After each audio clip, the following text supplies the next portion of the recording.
Hey guys, so this is my summary of learning for ECMP355, and I'm going to be showing you and summarizing my learning by using ZooBurst, which is a 3D interactive pop-up book that you can use on the internet, as well as just kind of going through the different things we did learn in the class and kind of demonstrating what I'm taking away. So I decided to focus on 5 major takeaways. So number 1, building a personal learning network, or a PLN. So this is something that we really did focus on quite a bit in this class, and I'm actually really thankful for it. I think it's extremely important for educators to be connected to others. I think it's a profession where you can't really get away with not connecting and, being involved, because that's exactly what you want your students to be doing. So if you're not modeling that type of behavior and, that general attitude in life, I think you really are going to be doing a disservice to your students. So I really found it interesting the way that you can actually connect with others just through technology and being online. So what we focused on was mostly blogging and social networking. So this is my blog. I created this blog specifically for this class as a way to keep track of everything we were doing, and mainly to keep track of our major learning projects, which were a huge part of the class. So I chose to use WordPress, and I chose a blog theme that incorporated a lot of photos as a way of really tying or bringing people in and making it a little more interesting, and I guess something you'd actually want to read.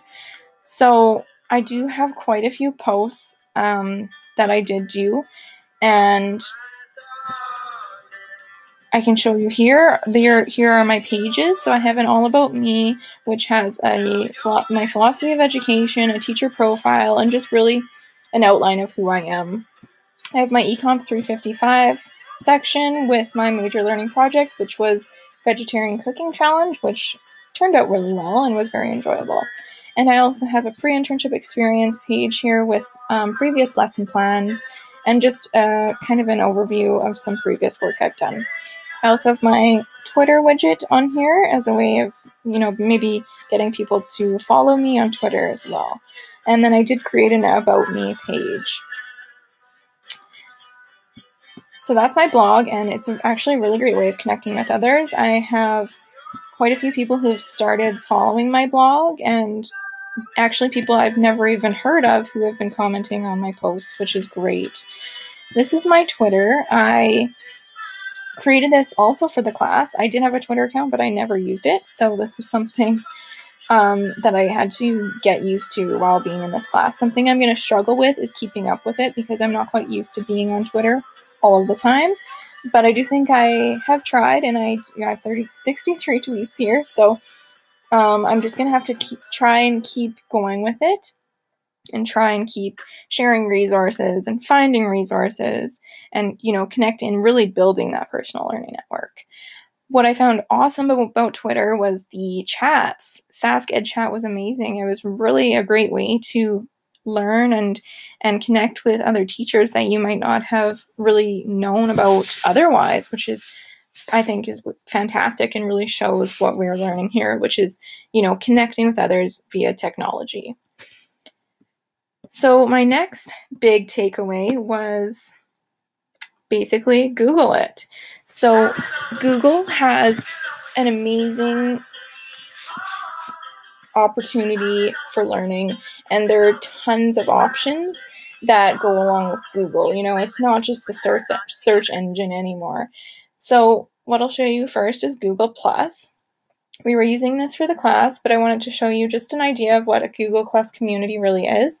I have a Harry Potter one up here, and you can kind of see, the way you can find resources and really focus on what your own interests are, which is great. We also have Google Chrome Web Store here, which has a ton of different ideas, resources, new apps. really great for educators. Then we've got Google Drive, which is awesome. It houses any sort of document or, spreadsheet. You can create drawings through here, create your presentations.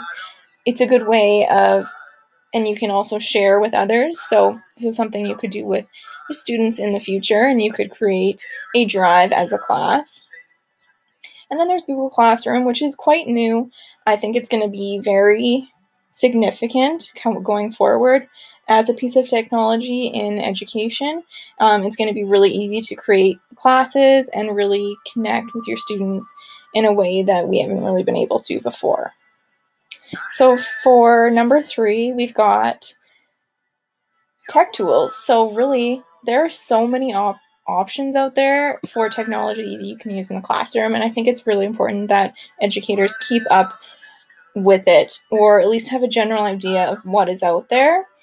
This is a list that Katya put together herself, but I think it's really amazing how many opportunities there are and the different things that are out there. Something my tech group for ECMP355 created was a presentation on Socrative and Kahoot, which are assessment tools that students or teachers can use in the classroom using technology, which are really great and have many benefits. So if you want, you can go and view our video if you haven't already. So for number 4, we've got digital citizenship. This is something that we've been talking about a lot in university, and I think it's really been cleared up in this class. Digital citizenship is not going to be something separate from what we already know as citizenship. These two things are going to be whole, and we can't keep separating students from the digital world because it really is going to be taking over, and we need to see the advantages of this and the possibilities, really. So what I have here on my blog is how technology meets social justice, and really how digital citizenship, what that means for students and what it means for teachers. So some ideas would be, hashtag activism using Twitter, just a way of being an active citizen, really, through technology. And the last major takeaway from this class would be to never stop learning. I learned that teachers are never going to be experts, and it's a great field and where you can actually learn with students and you can learn alongside them. There are going to be things that are coming out, especially technology-wise, that teachers may not know much about in comparison to students, and I think that's something we need to actually take pride in. You should be learning with your students, and you should be encouraging them to take interest in these things and to explore and enjoy what is coming out in this world, while also being critical thinkers, and maintaining that citizenship attitude. So that's my summary of learning for Econ 355. It was a great class, and I really thank Katya for being an amazing professor and really just furthering my knowledge and making me a better educator in the long run.